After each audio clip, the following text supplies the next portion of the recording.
warahmatullahi wabarakatuh. Perkenalkan, nama saya Tia Aulia Nasution dari Prodi Hukum Ekonomi Syariah semester 2 dengan NIM 1120251115. Nah, di video ini saya akan menjelaskan tentang struktur sosial dan hukum.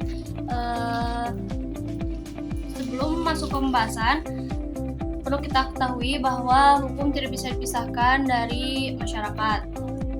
Nah, kalau tidak ada masyarakat, maka tidak perlu ada hukum. Nah, sebaliknya juga, masyarakat juga membutuhkan hukum supaya kehidupan tetap tertib.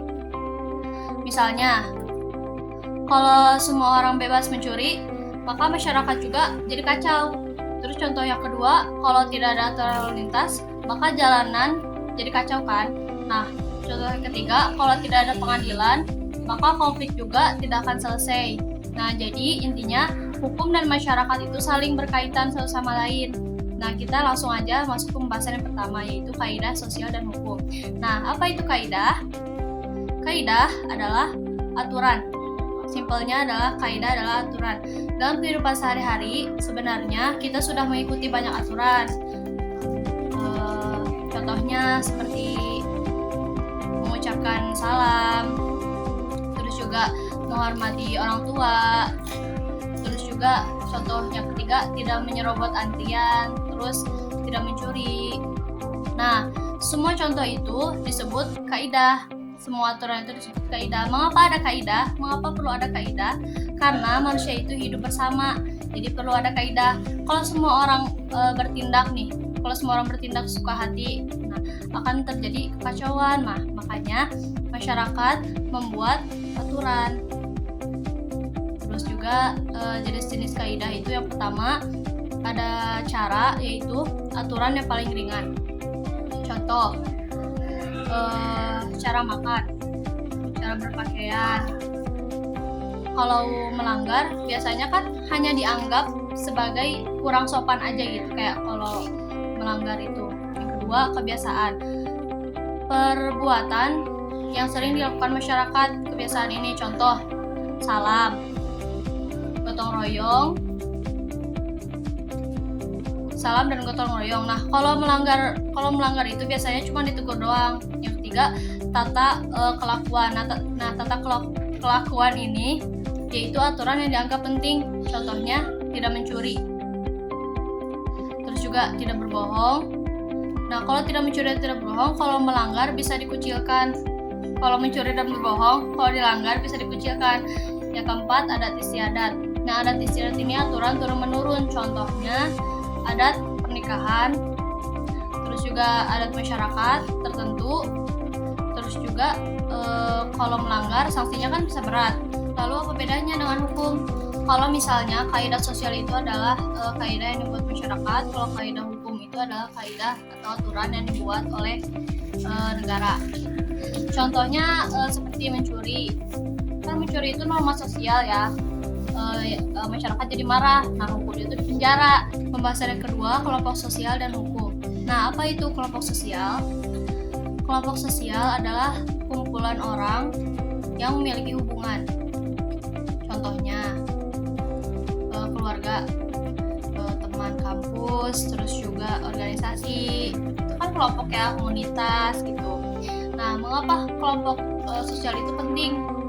Karena kelompok dapat mengaruhi hukum. Kelompok itu dapat mengaruhi hukum. Contohnya buruh. Seorang buruh itu kan melakukan demonstrasi meminta kenaikan upah ya. Terus juga organisasi mahasiswa menyampaikan aspirasi. Terus masyarakat adat mempertahankan hukum adat. Terus juga artinya masyarakat juga ikut memengaruhi hukum. Jadi hukum itu dibuat untuk masyarakat sehingga kelompok-kelompok dalam masyarakat itu juga ikut memengaruhi hukum. Pembahasan yang ketiga, stratifikasi sosial dan hukum, yakni lapis-lapis sosial dan hukum. Apa itu stratifikasi sosial? Stratifikasi itu sama dengan pelapisan sosial. Artinya masyarakat terbagi menjadi satu kelas atas, terus juga yang kedua kelas menengah, terus yang ketiga kelas bawah. Contoh, orang kaya itu kelas atas, orang menengah itu kelas menengah, orang miskin itu kelas bawah gitu. kenapa bisa ada lapisan sosial? Kenapa ada gitu lapisan sosial ini? Karena adanya perbedaan antara uang, jabatan, pendidikan, dan juga kekuasaan. Nah, masalah dalam hukumnya sering muncul kayak ungkapan-ungkapan hukum tajam ke bawah, terus juga tumpul ke atas.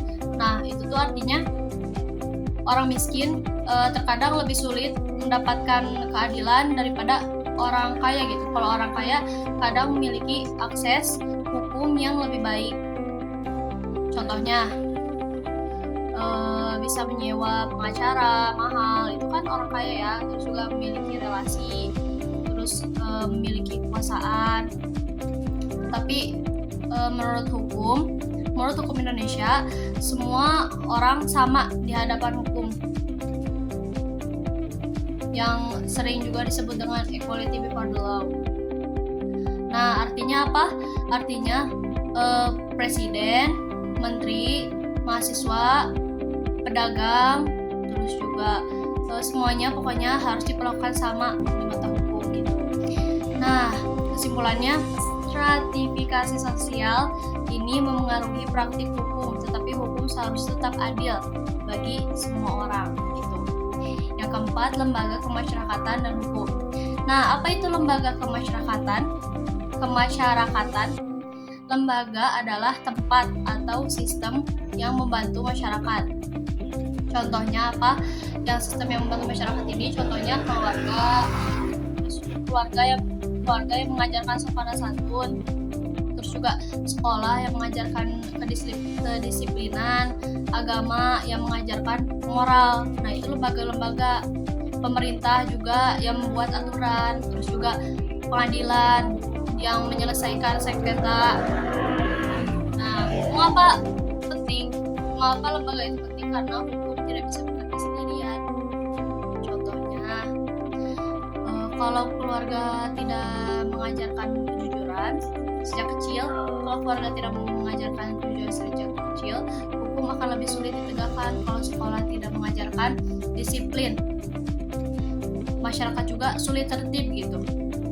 Fungsi lembaga kemasyarakatan ini adalah satu, pengendalian sosial, terus juga menjaga ketertiban, terus juga integrasi, menyatukan masyarakat, terus sosialisasi, mengajarkan nilai dan norma, terus juga menyelesaikan sengketa, dan juga menyelesaikan konflik. Inti materi ini adalah hukum dan masyarakat tidak dapat dipisahkan oleh norma sosial, kelompok sosial, lapisan sosial, dan lembaga sosial kemasyarakatan. Itu semuanya memengaruhi pembentukan, pelaksanaan, dan juga efektivitas dalam hukum. Semuanya itu. Baik, sekian pemaparan video ini. Wassalamualaikum warahmatullahi wabarakatuh.